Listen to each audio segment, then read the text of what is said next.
అందరికీ నమస్కారం. Welcome back to my channel Bhagyalakshmi నివాసం. అందరూ ఎలా ఉన్నారు? లాస్ట్ వీక్ అంతా కూడా అసలు ఎలా గడిచిందంటే ఆంది అండ్ వెదర్ రిపోర్ట్స్ వింటూ మాకైతే గవర్నమెంట్ నుంచి అలర్ట్స్ కూడా వచ్చినాయి అన్నమాట. అంత దారుణంగా ఉన్న పరిస్థితి అయితే ఉంది కొన్ని చోట్ల. మేముండే ఏరియాలో అంత ఎఫెక్ట్ అయితే లేదు కానీ బట్ ఆంది అయితే మాత్రం బీభత్సం సృష్టించిందని చెప్పొచ్చు. So welcome back to my channel Bhagyalakshmi నివాసం. ఈరోజు నేను ఈ వీక్లో ఎలా గడిపాను అని నా డే ఎలా గడిచింది అనేసి ఈ వీడియోలో చూపిస్తున్నాను. సో లాస్ట్ వరకు కనెక్ట్ అయి ఉండండి. అగలి హోలీ ఆ జాయేगी पता है? हाँ तो भाई उनका बड़ा भी तो ना, घर भी तो अभी बड़ा है, तीन मंजिल की है और 3 मंजिल का है. Last week Thursday, Friday, Saturday, Sunday కూడా 4 రోజులు చాలా ఎక్కువ బీభత్సంగా ఉన్న పరిస్థితి అయితే ఉంది. అయితే ఈ వీడియో తీసింది మా ప్రసాద్ గారు ఫ్రైడే ఈవినింగ్ అనమాట. ఇది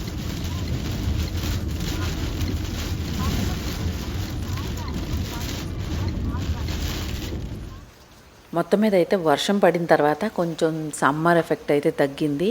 అంతా వేడిగా ఉందంటే అసలు నిజంగా ఇంట్లో ఉండలేకపోయాం, ఏసీలో ఉండలేకపోయాం అన్న పరిస్థితి వచ్చేసింది. సో ఆంది ఏమో కానీ, ఆంది వల్ల వచ్చిన పరేషానీ ఏమో కానీ కొంచెం చల్లబడ్డం వల్ల ఊపిరి పీల్చుకున్నంత ప్రశాంతంగా ఉందన్నమాట. అలా ఆంది వచ్చినప్పుడు ఏం ప్రాబ్లము రాలేదా, ఏమీ పాడైపోలేదా అని అడిగితే మొక్కలు అలాంటివి కూడా ఎంత పడిపోయి కింద పడిపోయి ఇరిగిపోయి అంత ఎక్కువ ఉండదు కానీ 1-2 అయితే పాడవుతాయి. సో ఇంకా తప్పదు కదా, అట్లాంటివి మనం ఏం చేయలేము. ఆ తర్వాత పరదాలు అవన్నీ కూడా తెగిపోతూ ఉంటాయి, చెత్తది ఎక్కువ వచ్చేస్తూ ఉంటుంది, దుమ్ము వచ్చేస్తూ ఉంటుంది. ఇంకా అయినా అట్లాంటివి ఏమీ అంత రెగ్యులర్గా ఉండదు కానీ అప్పుడప్పుడు ఇట్లాంటివి వస్తూ ఉంటాయి. సో ఇక్కడ నుంచి నా వ్లాగ్ స్టార్ట్ అవుతుంది. యాక్చువల్లీ ఇది ఆంది అండ్ వెదర్ అలర్ట్ రాకముందు రోజు అనమాట. అంటే థర్స్డే రోజు నైట్ అలర్ట్స్ అవి వచ్చినాయి మాకు, 2 ఆ టైం కల్లా వచ్చినాయి అనమాట. తర్వాత ఫ్రైడే రోజు మార్నింగ్ అనమాట. ఇది నేను ఎవ్రీడే లాగానే 5:30 అలా లేచాను, కెటల్లో వాటర్ పెట్టుకున్నాను వామ్ వాటర్ తాగటానికి. తర్వాత బయట అంతా చూస్తే రాత్రంతా నిద్రలేదు, పవర్ కట్ కూడా ఉందన్నమాట. సో ఈ 4 రోజులు భయంకరమైన పవర్ కట్టు, స్తంభాలు ఏవో పడిపోయినాయి, వైర్లు అవి తెగిపోయినాయి అని చెప్పి, చెట్లు పడిపోయినాయి అని చెప్పి చాలా న్యూస్లో అది చూశాను నేను. సో దాని గురించి మాకు పవర్ కట్ అయితే మాత్రం చాలా ఎక్కువగా ఉంది. దగ్గర 3 days కంటిన్యూగా పవర్ కట్ చేస్తూనే ఉన్నారు. సో మార్నింగ్ చూస్తే కనుక ప్రశాంతంగానే ఉంది. ఆంది అది రాత్రి వచ్చినట్టు అయితే అనిపించలేదు నాకు. కొన్ని ప్లేసెస్లో వచ్చిందంట. సో నాది ఎవ్రీడే అలాగనే మార్నింగ్ స్టార్ట్ అయిందనమాట.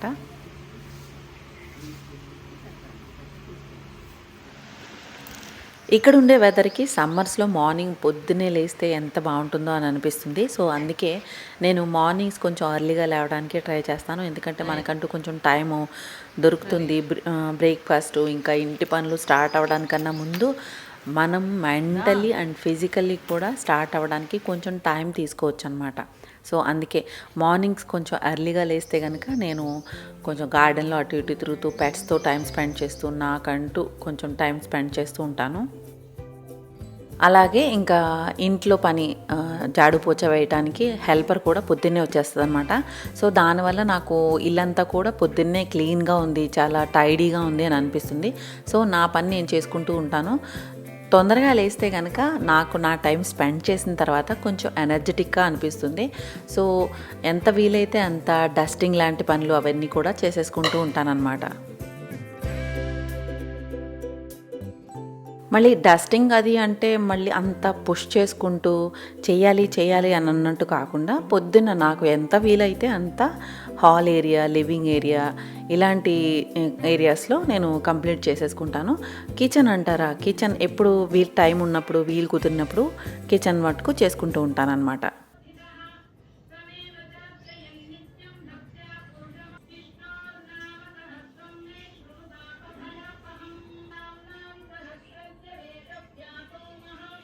ఇంకా మిగతా ఇల్లంతా కూడా రోజులో ఎప్పుడు టైం కుదిరితే అప్పుడు అలా డస్టింగ్ అని కానీ లేదంటే ఇంకా వేరే ఏదైనా క్లీనింగ్ అని కానీ చేసుకుంటూ ఉంటానన్నమాట. సో రోజులో నన్ను డైరెక్ట్గా ఇది చేయాలి చేయాలి అని పుష్ చేసుకున్నట్టు కాకుండా నాకు టైం కుదిరినప్పుడు వీలు కుదిరినప్పుడు డస్టింగ్ లాంటివి చేసుకుంటూ ఉంటానన్నమాట.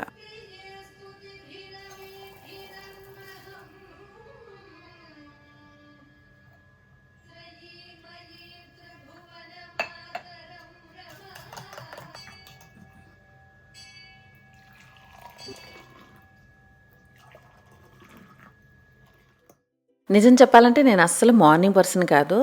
ప్రతిరోజు మార్నింగ్ లేచినా గానీ కొంతమంది ఎనర్జెటిక్‌గా మార్నింగ్ పనులు మొదలుపెట్టేసి స్టార్ట్ చేసేస్తారు.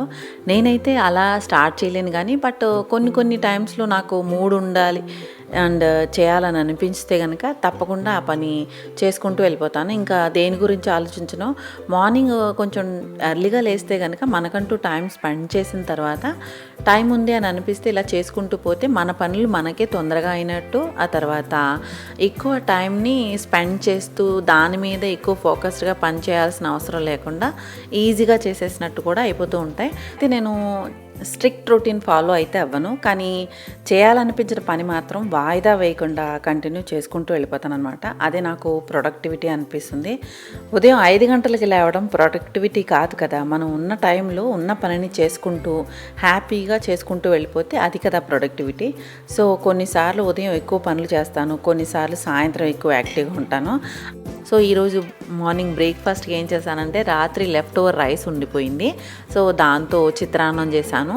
ఆ తర్వాత పిల్లలు ఉన్నారు కాబట్టి మేమైతే రెగ్యులర్గా ఇలా ఆయిల్ ఫుడ్ అది తినం, కానీ పిల్లలకి అప్పుడు అడిగినప్పుడు తినాలని అనిపించినప్పుడు ఎప్పుడైనా అప్పుడు ఇలాంటి ఫుడ్ అది చేస్తూ ఉంటాను. పూరి అండ్ పూరి కర్రీ చేశాను అనమాట. సో ఈరోజు బ్రేక్ఫాస్ట్ అయితే అది చేశాను. మీకు ఈ విషయం తెలుసో లేదో, చెక్కతో చేసిన బ్యాలన్ ఉంటుంది కదా, అదే మన చపాతీ కర్ర ఉంటుంది కదా, నేనైతే ఎక్కువ నీళ్ళతో కడగకుండా ఇలా క్లీన్ చేస్తూ ఉంటాను. ఎందుకంటే వుడ్ని నీళ్ళతో కడిగితే కనుక మంచిది కాదు కదా. అది అందులోనూ ఒకవేళ ఏదైనా ఫుడ్ మాలిక్యూల్స్ ఉండిపోతే కనుక దాన్ని పట్టుకుని అలా ఫంగస్ వచ్చే ఛాన్స్ ఉంటుందన్నమాట. సో దాన్ని యూజ్ చేస్తే మళ్ళీ మనకి మంచిది కాదు. సో అందుకే నేను ఈ టిప్ని ఫాలో అవుతాను, ఆ ట్రిక్ని. లైక్ ఎలాగంటే చపాతీ కర్రని చాకుతో ఇలా గీస్తున్నట్టు వీడియోలో చూపిస్తున్నాను కదా, అలా గీస్తే కనుక దానికి ఉన్న పిండి అంతా అంటుకుపోయి ఉంటుంది కదా, అదంతా కూడా చాలా నీట్గా వచ్చేస్తుంది అనమాట. సో ఇలా రెగ్యులర్గా చేసుకుంటూ ఉంటే కనుక దానికి సర్ఫేస్ కూడా చాలా స్మూత్గా అయిపోతుంది, చాలా బాగుంటుంది. సో నేను వుడ్ పీస్ కాబట్టి, అంటే వుడ్తో చేసిన దాన్ని కాబట్టి నేను నీళ్ళతో కడగకుండా చాకుతో గీస్తూ ఇలా క్లీన్ చేస్తూ ఉంటాను. మీకు కూడా ఇది ఉపయోగపడుతుందని అనిపించింది, అందుకే వీడియోలో షేర్ చేస్తున్నాను.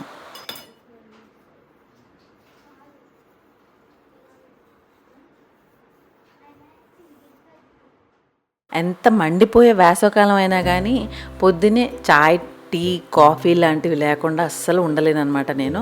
సో బ్రేక్ఫాస్ట్ అయిపోయిన తర్వాత చాయ్ తాగేసి రిలాక్స్ అయ్యి లంచ్ ప్రిపేర్ చేస్తున్నాను. చారు ఉంది కదా, వేపించి క్యాబేజీని మసాలా కూర చేస్తాను.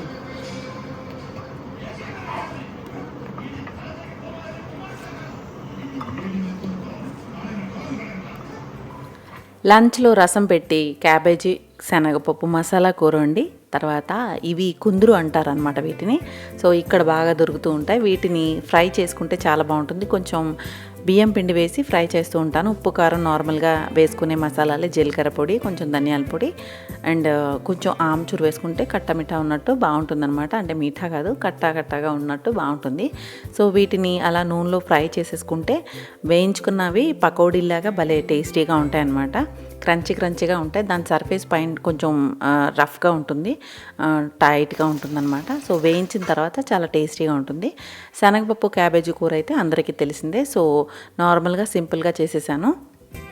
నేను కరివేపాకు పొడి ఒకటి, పుదీనా ఒకటి, ఇంకా మునగాకు ఒకటి పొడి చేసి పెట్టుకుంటానమాట. అంటే నీడలో ఆరబెట్టుకుని దాన్ని పొడి చేసి పెట్టుకుని ఒక బాటిల్లో వేసి పెట్టుకుంటే మనం ఎప్పుడైతే ఏదైతే వంటలో వేయాలనుకుంటున్నామో అలా యూజ్ చేసుకుంటూ ఉండొచ్చు. దాని న్యూట్రియంట్స్ మనకి అందుతూ ఉంటాయి అన్నమాట. మెయిన్గా కరివేపాకు అయితే రెగ్యులర్గా ప్రతిరోజు ప్రతి వంటలోనూ యూజ్ చేస్తూ ఉంటాను అలా డ్రై చేసిన పొడిని. సో ఈజీగా తీసి పడేయకుండా మనకి ఇంటేక్ అవుతూ ఉంటుంది కదా, సో అది చాలా మంచిది కదా. సో నాకు అదైతే అలవాటు అనమాట.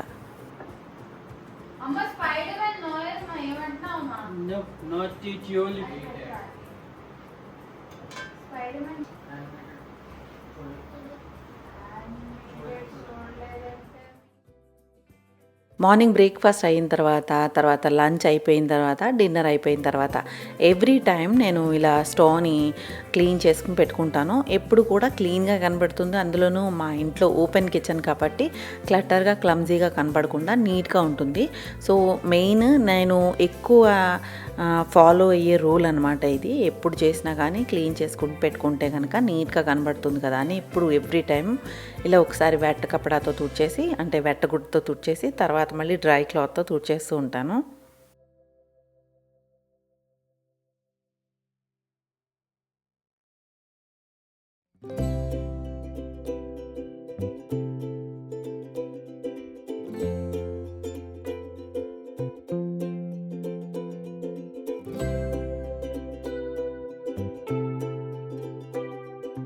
మంచి ఎమ్మి లంచ్ తినేసిన తర్వాత మళ్ళీ కిచెన్లోకి వచ్చాను. కిచెన్ అంటే ఇంకా మనకి ఎండ్లెస్ అనమాట, ఏదో ఒక పని కనబడుతూనే ఉంటుంది.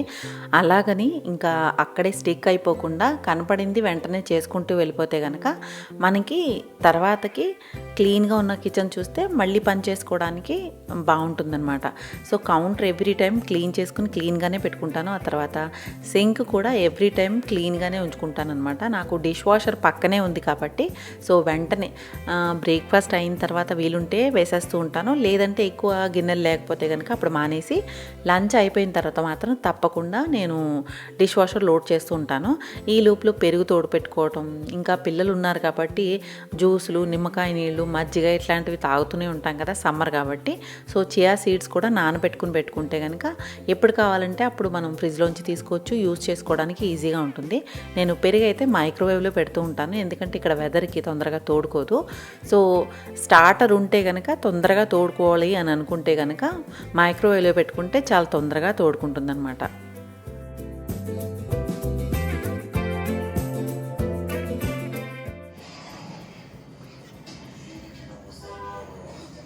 కార్డ్స్ ఏంటి రాడదాం, కార్డ్స్ సినిమా సౌండ్ తక్కువలో మధ్య మధ్యలో చూద్దాం.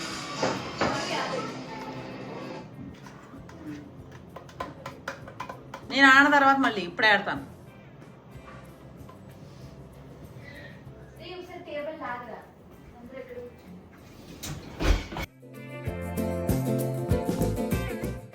నార్మల్ డేస్లో పెద్దగా అనిపించదు, కానీ ఎవరైనా వచ్చినప్పుడు, గెస్ట్లు వచ్చినప్పుడు, మన ఇంట్లో చుట్టాలు ఉన్నప్పుడు మాత్రం డిష్ వాషర్ కొనుక్కోవడం ఒక బ్లెస్డ్ లాగా అనిపిస్తుంది నాకైతే. ఎందుకంటే చిన్న చిన్న వస్తువులు ఎక్కువ ఉంటాయి, లైక్ బౌల్స్, గ్లాసులు, కప్పులు, మగ్గులు ఇట్లాంటివి చాలా ఎక్కువ ఉంటాయి కదా. అలాంటివి రెగ్యులర్గా కడగాలంటే చాలా కష్టమైపోతుంది. ఇలాంటి టైంలో డిష్ వాషర్ ఉన్నందుకు చాలా మంచిగా భలే అనిపిస్తుంది అనమాట. సో ఎప్పుడైతే సింక్ నిండిపోయిందని అన్నప్పుడు ఎవ్రీ టైం నేను లోడ్ చేసేసుకుని పెట్టుకుంటాను. దగ్గరికి తీసుకో, దీంతో పాటు ఎక్స్చేంజ్ చేసుకుంటే చేసుకో, లేకపోతే ఇది పడే.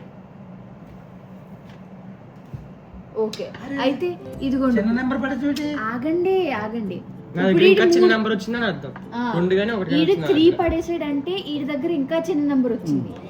సో పిల్లలతో అలా టైం స్పెండ్ చేస్తూ ఆటలాడుకుంటూ మంచి మంచి వంటలు వండుకుని తింటూ సో భలే బాగా అనిపించింది. సో ఇదండి ఈరోజు నా వీడియో. అండ్ ఇంకొక విషయం ఏంటంటే డాడీ అండ్ పిల్లలు ఇద్దరు కూడా ఆంధ్రాకి వెళ్ళిపోయారు. వాళ్ళు వచ్చి దగ్గర 20 days అబోవ్ ఉన్నారన్నమాట. సో వాళ్ళిద్దరిని పంపించేశాను. మొన్న సండే రోజు నైట్కి వెళ్ళిపోయారనమాట. సో ఇదండి ఈరోజు నా వీడియో. మీ అందరికీ నచ్చినట్లయితే కనుక తప్పకుండా లైక్ చేయండి, షేర్ చేయండి, సబ్స్క్రైబ్ చేయడం మాత్రం మర్చిపోవద్దు. Thank you for watching. Happy home making, happy gardening. Bye.